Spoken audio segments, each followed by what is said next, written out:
Hi, my name is Christy Breitling, and I am your child's 7th grade social studies teacher. This video is just to kind of highlight our unit that we're currently kind of in the middle of right now, actually. Just some of the resources and how you find it, and just another chance to look into Schoology and how that works for my classroom since I use it a lot. So, purple folder down here is our current folder. We actually, for this unit, have two folders that we're working in, the Era of Reform and Divisions of the North and South. It's all a part of the pre-Civil War unit is what this is. And so I've separated it. I wouldn't need to.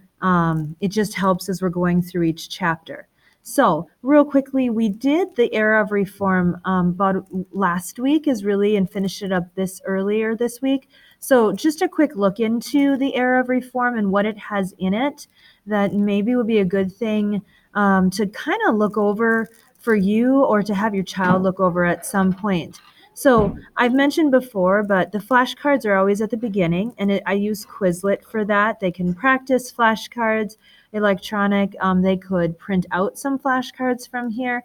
They could play games. There's lots of different things. There's a practice quiz in here, just a small one, mostly vocabulary. The rest of these things are things that we did in class that they have access to. This down here is evidence they gathered to help write their essential question.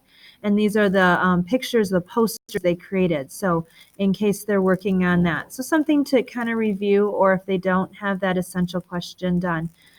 Here's the essential question practice that they completed. I mentioned it in the newsletter that I sent out, the email that went out with this video. So this is just a quick, this was a quick 1-week chapter that we did just on the Era of Reform.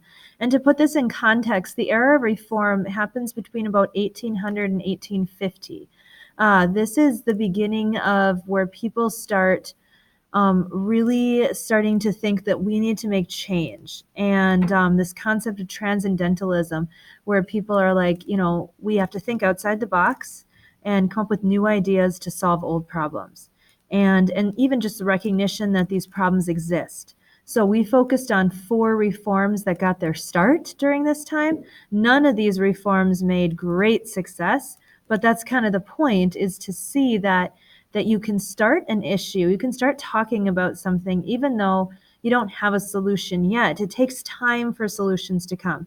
So the reforms that we focused on were education, slavery, women's rights, and then prison systems, and looking at that. So that's the Era of Reform. It's a smaller part of this unit, but it at least helps us understand the why now.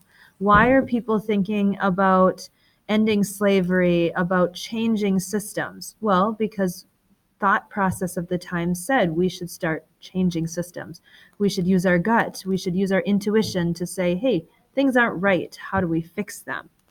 So if I go back to my main course page, then you will see the purple folder, which is the one we're in right now. And the one we'll be in we started in this one about Tuesday or Wednesday, and we'll be in it till next Friday when we take the quiz on this chapter. It's entitled Division of the North and the South. This is chapters 18 and 19. I do include the chapters there to help out, so you know, and so your child knows too what chapters in the book we're focused on. So if I open it up, you'll see a similar structure. There's a Quizlet up here. There is a practice on just the differences of the North and South. We haven't done that yet, but we will be doing it on Friday. So just know that this is a chance for them to practice to make sure they understand, because the name of this chapter is divisions. So how are they different is what we're focusing on. And then there's also a practice quiz. I try to include one as often as I can, just to give them some concrete things to practice. And then, their Schoology page should look similar to mine, unless it's like darkened like this. This is just my stuff that I'm not sharing out with students, mostly because we're not doing it in the same way we did it last year. I like to switch things up a little bit, find better ways to do the same things. So this is some information that we did in class that really talks about the North and the South. and different aspects of the North and the South, the economies, the population, the cities, transportation, the just the culture of the areas. So this is a really good background information, and we all started with this first and then did some work around that. There's a video link to what we watched, and then a PowerPoint, and then this one looks like it's a little out of order. Yeah. And then there was a chart we did. We looked at African Americans and their experience during this time period. For most African Americans, that their experience involves slavery to some extent or to a complete extent. And so we had a chart we did in class where they filled in and they completed a Google Slides to emphasize an aspect of slavery and to share with the class. And then we're going to be doing some other things. This is newer information for students, so if you talk to them, they may not know a lot about it just yet. But here's something tied on to the African American experience, a small assignment, a mini project, and some drawing and some abstract thinking around the different aspects of North and South life.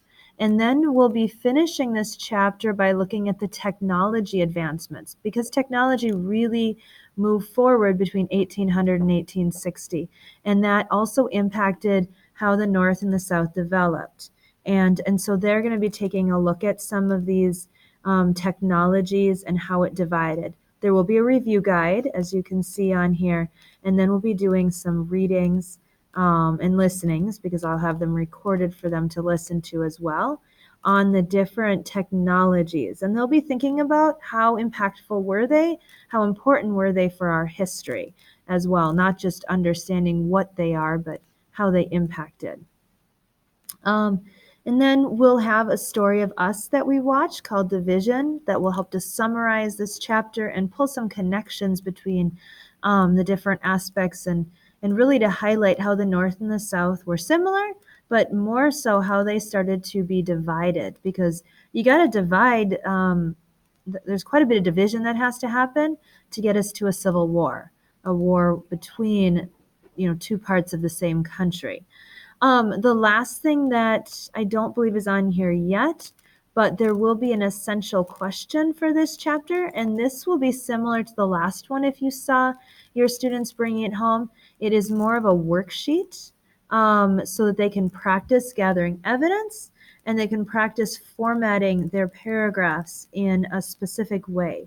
And I mentioned this before in a previous video, but we really tailor this off of how English does theirs, so that students will see that consistency and be able to practice here and then expand on it in English, and then also to expand on it in social studies. So we're working on some writing, but really right now what I'm focused on with this particular practice is continuing to gather evidence to support an opinion. So you can see the essential question: to what degree, greatly, somewhat, or did not, was life in the North different from life in the South? So they're going to express their opinion, give their reasons, and then down here, provide a reason, give 2 pieces of evidence to support that reason, and then do that 2 more times with some new reasons and some more evidence, and then draw a conclusion. So restate your reasons along with then giving your best information with a summary. And I say to students, make sure you give your best piece of evidence to go along with each reason to really support why you think greatly is different, somewhat different, or not at all different. So that really sums up the chapter, and what you could be talking about with your students, about how the North and South was different. What did they have in common? How did those differences lead possibly to a civil war? And I think that's about it for questions. So this just was a quick tutorial on how to help your child with, using Schoology, and some resources that are at their disposal for preparing for each and every unit that we do. If you have any questions, please reach out and send me an email. I will do the same if I do.